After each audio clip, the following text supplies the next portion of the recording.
Isn't that awesome? Really seeing everybody and all the different ideas. And that was only a sliver. So the buffering tonight was, a little choppy, but online you'll be able to see the whole video, so you'll want to go back and watch that. All right, thank you, Amanda. Thank you, everyone. As mentioned earlier, my name is Tony Murray. I'm with NBBJ. I'm an urban designer, landscape architect. Been working on the project here with the committee for the past 4 or 5 months. It's been a delight, and very happy to be here tonight. Thank you.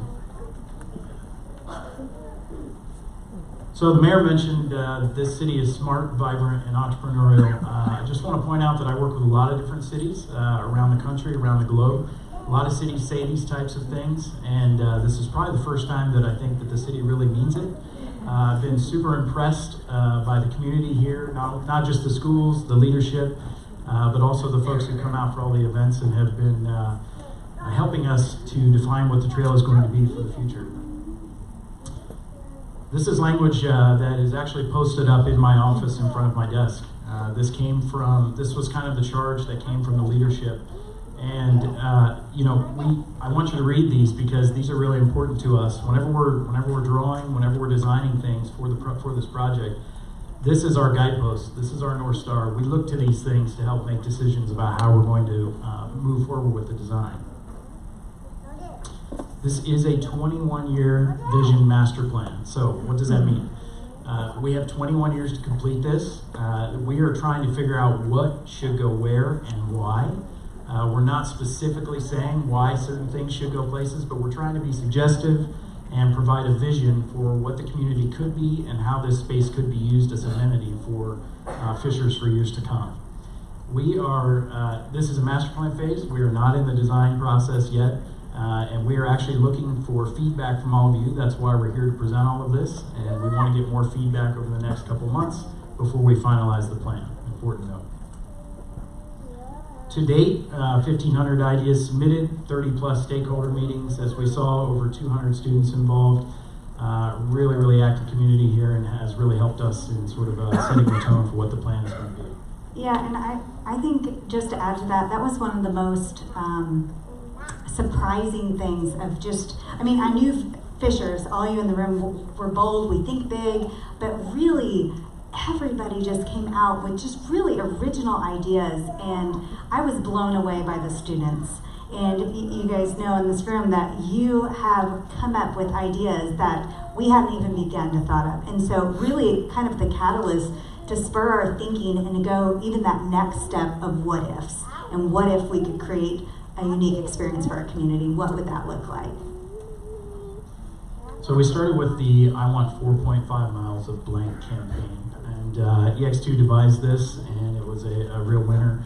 We came out to the community, we met at public meetings, there were ways to meet online. We met at 4-day Ray, we were at we met at movie night. We were out there quite a bit engaging with the community, and this is what we heard from them. Generally, these are some of the percentages of feedback that we got. A lot of folks want very basic things. They want to make sure we have restrooms, trash cans, facilities along the trail. Other people are interested in health and wellness, fitness and recreation, recognizing art and history of the trail. That's all important. So during the discovery phase, we kind of landed on these 8 emerging themes. Everything that we heard out of the 1,500 plus responses, we could kind of categorize into these 8 pieces. So hopefully as we move forward and we present the design, you'll see all of these reflected through some of the graphics. Yeah, I like how after that discovery phase, these 8 things became the filter for what we were going to design. It wasn't just that was nice, we heard some ideas and we'll move forward. No, this becomes how we make decisions, and what a master plan is about for the community is, since the design and the implementation will take years to roll out different phases, this is what we'll come back to. This is what we heard and what will be kind of that filter for what comes next. Absolutely. So, framework. We start with a framework for the overall plan. There's a lot of information on this graphic here. We just want to make sure that everyone goes to the website and downloads this. This is probably a quarter of the overall draft plan that's available to you online to look at, review, and read. But generally, we want to start with an understanding of what's the framework of these places. What are the land use adjacencies? Where are we next to a neighborhood? Where are we next to an airport? Why does that make the trail different? Where do we want to recognize art, history, and culture versus, where do we want kind of a more serene park-like setting? This was really kind of the foundation for how we started to develop that thinking. And what's cool about this slide is we realize all these ideas can live here somewhere in these neighborhoods that we're creating. And when we thought about where so much we want this experience to be, whether it's art, whether it's history, whether it's recreation or fun or nature and meditation, there's a spot for it, and I can't believe we fit it all in. Like, I'm really excited about it showing up there. Well, and to that point, Amanda, this vision right here starts to talk about how the Nickel Plate Trail connects with all the other trails that are happening around Fishers. So a trail is only as good as the trail network that it's a part of, right? And you guys are a long way down the road to a successful trail network. This is only going to bolster that. And I did some calculations earlier when I was looking at this. Out of all the ideas that we put on the trail, we have all kinds of great activation happening. We're still only activating 20% of the trail. The rest of the trail is still this very nice, like I said, park-like setting. So the advantage to that is we create a diversity of spaces, and I think that's going to be something good for the community. So let's jump to some of the exciting ideas. We're going to start in the south and work towards the north, but this is an iconic crossing viewing deck at 96, and this view is kind of looking east on 96, west, my apologies. And the thought of it is we have an airport here. We have an airport that's happening. There's things happening down by that place. How do we cross 96 safely? The first thought is we use a bridge, but I think that Fishers deserves better than that. I think that we want to go for kind of an iconic placemaking gateway type of bridge. And this is a place where, families, guests, tourists could come here. Couples. Yes. I think my favorite thing was one of the feedback said, I want a place where proposals will happen. That iconic place where do you go to get proposed to in Fishers? And this could be the spot watching the planes come in. So it's more than a trail. We talk about it all the time. This is more than a bridge. On the pragmatic side, this is a hay grove crossing. This is sort of any at-grade crossing. We have a lot of crossings that happen from 96 to 146. Some of them are going to be at-grade. So we need to make sure that we're addressing, issues of safety, issues of visibility, creating intersections that seem like pedestrian environments, so people want to go and hang out there and meet there. We talk a lot about the idea of meeting at, the trail on 106th. That could be a thing that, a jargon that people start to get into. And making sure that we have sort of opportunities for innovation and technology when it comes to crossings and mornings. Again, these are not just simple intersections, these are placemaking opportunities. So you'll see in some of the visions, how are we actually incorporating the history of the trail? How are we incorporating safety? How are we incorporating opportunities for tables and chairs and seating where people will meet and create this sense of community and more than just a walking path? Imagery to support that, technology, gateways, placemaking.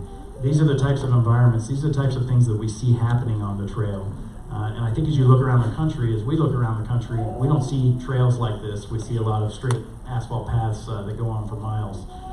This, I think, is a little bit different than that, as you can see from the images. And I'll add that through this process, the ideation of what kind of innovation and technology that we can use inside the trail has been off the charts. So we are just scratching the surface of what could be because of all that's already happening with the companies and businesses here in Launch, where we're sitting today. The ideas were just really, really fun to think about. How do we use what we're doing here, or what could we do here to innovate crossings with safety and lighting? And so there's just so many opportunities that it's just starting. That's really exciting. So we mentioned that not all areas on the trail want to be this high energy gateway type of destination place. Some places along the trail just need to sort of satisfy simple functional requirements. The need for shelter, the need for trash cans, the need for lighting, a bench, a place to sit. If you've come 4 miles on the trail, you want to stop and relax for a little bit. This image kind of indicates little places for pull-off zones and shelters that could be made. These shelters could even be reserved for meetings or something like that, or you could just meet here with your neighbor for coffee, anything like that. The intersection at 106 in the trail obviously is, there's a lot of energy happening there with hub and spoke, this idea of a maker space. This is looking kind of southeast, this view, kind of a bird's eye view. But there's a lot of things happening here, like the Cheney Creek Trailhead, the Humane Society, which is just up the street, hub and spoke. So there's certain parts on the trail where there's kind of this energy and this synergy that we're looking at. So is this a place for a maker plaza where we can actually display things that are happening in the maker space out on the trail? Is this a place for a garden that can serve the restaurant that's going there, a park, you name it? But I think the idea is that we're flexible about what this could be, but we believe there's enough energy here that this should be an important space. As we start to look around the country at different precedents, we're inspired by this idea of spaces that are kind of urban and interesting, thinking about places where you might go with your spouse after dinner, walking around as we look at the downtown core. Creating places for seating, creating places for people, young entrepreneurs that are working in Fishers that maybe don't want to work in their cubicle. They want to spill out, they want to work on the trail, they want to take their laptop out, connect to Wi-Fi, and write and create and do the things that they do on the trail. Maybe students after school. Give them a spot to study. That's right. Yeah. So this is a vision of downtown, looking south, hovering over 116th. We know that there's a lot of development happening there. Our team's been working with the developers, with the architects, and with the city to kind of integrate the plan and make sure that what we're doing from a master planning standpoint is taking all that into consideration as well. But this gives you a sense of kind of the vibrancy of the environment, the walkability that companies and cities are looking for today. The tunnel that goes under 116th, it needs to be special. We've talked about this a lot. The bridges that are kind of at the end that we're showing at 96 and 146, the tunnel is the same thing. If we're going under 116th, that's got to be a great experience. We got to make sure that it's not just sort of a tunnel like any other tunnel that you imagine when I say the word tunnel. We're thinking about things like lighting, technology, design, architecture. How do we create the tunnel and make it a place that people actually want to hang out and be, and is safe and is interesting?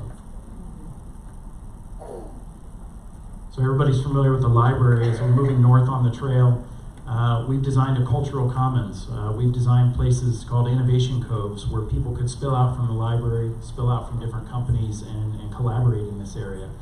We've worked a lot with the Arts Council and a lot of folks who are involved in the arts in Fishers. And we believe this is an awesome opportunity for a really, monumental big sculpture that could kind of help brand the city. Yeah, and one of the things I'll say too, that art has been integral to this whole process. And where it's not, even though right now it's shown this big sculpture, the opportunity for art is the entire stretch. And it's been really fun as we've been meeting with different people in the community that are championing the arts in Fishers. The ideas, again, are just out of this world and super fun to think that we can have this vibrancy in all kinds of mediums throughout the trail. And I would say not only art, but you mentioned history. History was not a place that we felt was just got one section of the trail or just a node of it. But how do we tell the story of where Fisher's been throughout the whole experience? How do we get kids excited when they're reading about where they've been, or people that are brand new to Fishers, and give them that sense of identity and rootedness here in the community? So that experience and those moments will happen throughout the whole trail. So a quick view of the cultural commons. There's different opportunities here. Again, not just a trail, but to create a platform, a hangout. We heard this idea about the arts. That the arts are not just something that's on display; they're also about performance. So how do we create a place for performance right here in the heart of the city, where different shows could be happening and people could gather and see that? The cultural commons, again, there's a lot of businesses around here. City Hall, the library. Places to spill out, places to serendipitously meet with other people and run into other people and collaborate and share and innovate. I think that these are the opportunities that we're trying to create. So when you were when you were driving in here today, you probably drove by a couple of ponds that are out there. We've been looking at them. They're adjacent to the trail, and what an awesome opportunity to be right here near the tech campus, to have a connection to water and to have a connection to the trail. Those are three really strong assets and amenities for people who are working and living in this area. But we've designed a boardwalk.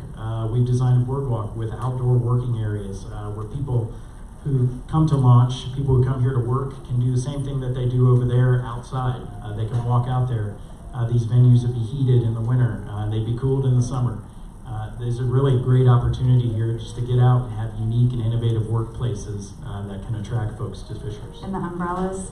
The umbrellas is an idea, and this slide doesn't have it on this, but one of the images that I just got so excited about, and I don't know if you're here tonight, but a student said, what if we had solar-powered umbrellas out there? So they were actually generating energy for people working out there. And isn't that just cool? The ideas that students are coming up with to design on this trail is just super fun and innovative.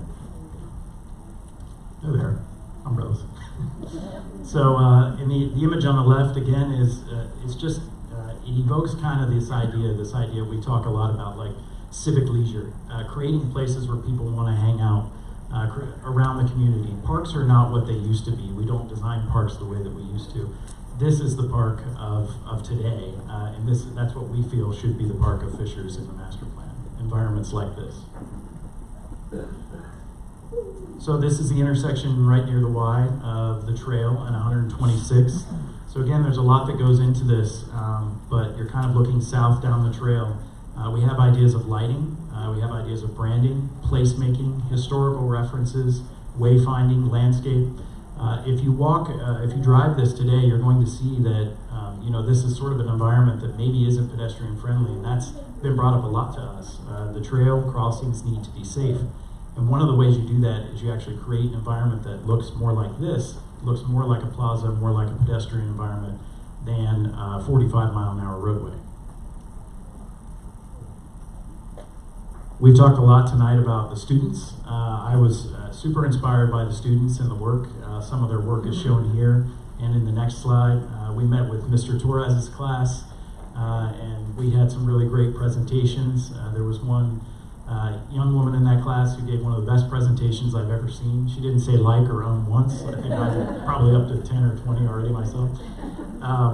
But one of the great things that came out of that meeting is we found, as it so happens, that teens are looking for a place to get away from their parents. And it's not called the Teen Center, because they won't go. And it's not called the Teen Center. But this is what they were designing. They were designing recreation, they were designing places they could go hang out. And one of the quotes was they wanted to be like the library, but a place where they could be loud. So we designed that. We looked at the site at the Y. We know there's opportunities there for outdoor fitness. We know that the Y is a really great partner, and they've been working with us this whole time. Pairing that with an idea of a teen center, pairing that with an idea of recreation and obstacle courses, ideas that we got from the students. Those are things, again, that could be a hub there, that could begin to live there. And we start to talk about these different destinations on the trail. We think that around 126 is a really great one for wellness and health. As I mentioned earlier, 80% of the trail will probably be relatively unprogrammed, which is great news as well, because people are looking for a park, looking for a place to escape, quiet, serene environments. This is what that might look like. If you walk down the trail today, there's a lot of natural vegetation, a lot of really nice trees and landscape. We think that that can be there in a lot of different areas and help to screen the trail and help to create a nice environment. So additional, we saw in the video ideas about curriculum.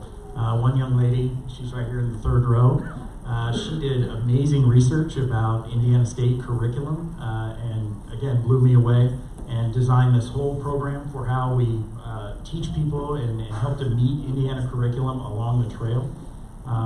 And so we started working some of those ideas in. You can see signage and wayfinding there on the left, places where people could walk up to a digital screen and help to meet some of their curriculum. That's an excellent idea. And also the idea of the kindness rocks. This was a rock that was given to me, and we put it in our rendering because we think it's a great idea. We think that it's a really nice reminder to people to be kind. And these are some of the social justice types of causes that got brought up from the students that really blew us away. Yeah, I love how they're leading us, right? Yeah. They're leading us on what our community needs and where we need to be headed. Absolutely. So along those same lines, a path to change the world, looking for, teens are looking for places, they have issues, they have things that they're dealing with that are heavy, and they're looking for places to go talk to people about that stuff. They're looking for similar voices that they can share common ground with, as we learned. And how do we create a place like that on the trail?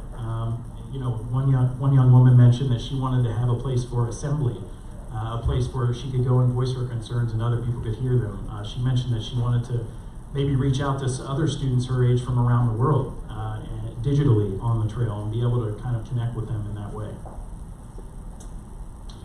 Education is a big deal. One of the functional zones that you saw up there talked a lot about education and creating kind of an education campus.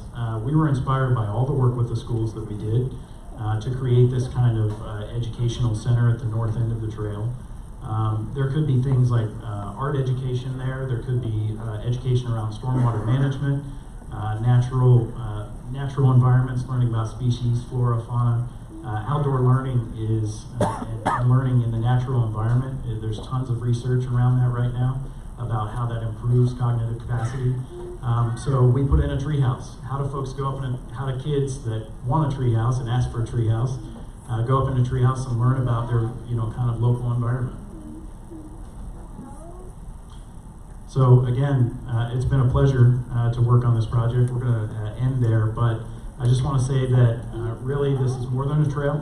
We've been working on this for 4 months, and we're trying to inject as many ideas as possible that we've gotten from the community, and we look forward to getting more and more feedback as we finalize the plan. Yeah, like Tony said, this was just the highlight reel. We were like, we have 20 minutes, how do we get it all in? And you'll be able to tell there was just so many cool opportunities, whether it is education or art or history or fun or meeting up with friends.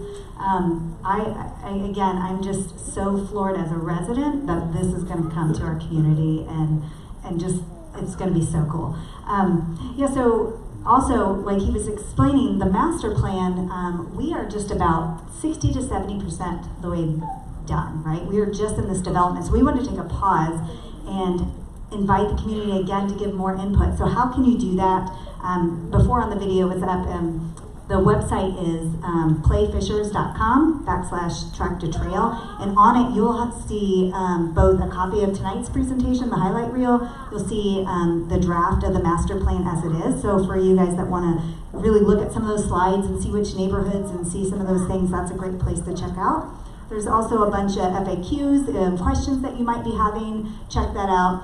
And then there's a button, submit feedback. We still want to hear from you. Are we missing anything? What are there other ideas? Because this is still much an engagement process as we're going through this. So just to give you a sense of timeline, the input we're looking for all the way through March. And then in April, we'll be finalizing this master plan, again, which is to set the tone for what we want to see coming. So as we design, we use this as the guide to where we're going and can shape that. So playfishers.com/track-to-trails where you can see that. Also, wanted to let you know, just excited, one of the very first things when we, the committee, which was lots of businesses and residents set out to do this process of this master plan. One of the things we asked is what would you be most disappointed in at the end of this process if? And one of the things they said is if it never happened. If we did this exercise in vain and it just became a plan that, dreamy ideas. And so I'm excited to know that this fall we'll be breaking ground on the pavement from sections 106th Street up to 126th Street. So this is moving forward, and that is something I can celebrate as a resident. This is not years and years and years far off. It is happening now, and cannot wait. So one of the things we love is we've shared a lot of big ideas of what could be, and we know that you and the rest of the community have ideas of ways to make that happen or things to piggyback off of this. So please use that feedback to submit on the website to us. We'd love to hear that. We do read through all of those.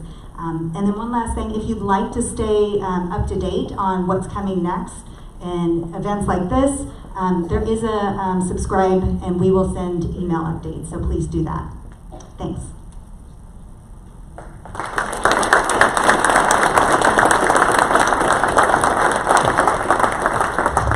Was a great presentation. presentation.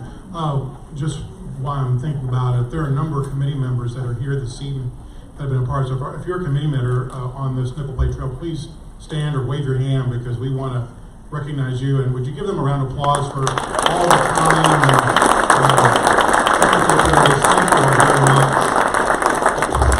Now for the official part. This is a work session for the City Council as well. I was going to ask if any council members have any questions for us. Don't you like it when politicians are quiet? Well, at this point, we have a bunch of cookies and refreshments out in the foyer, and we'd like to invite all of you to go out there and enjoy that. Our council meeting will adjourn at 7:15. If you want to come back in and watch the council meeting, but definitely there's a lot more good stuff out there. So have a great evening. Thank you all for coming out, and we're looking forward to this process. Thank you.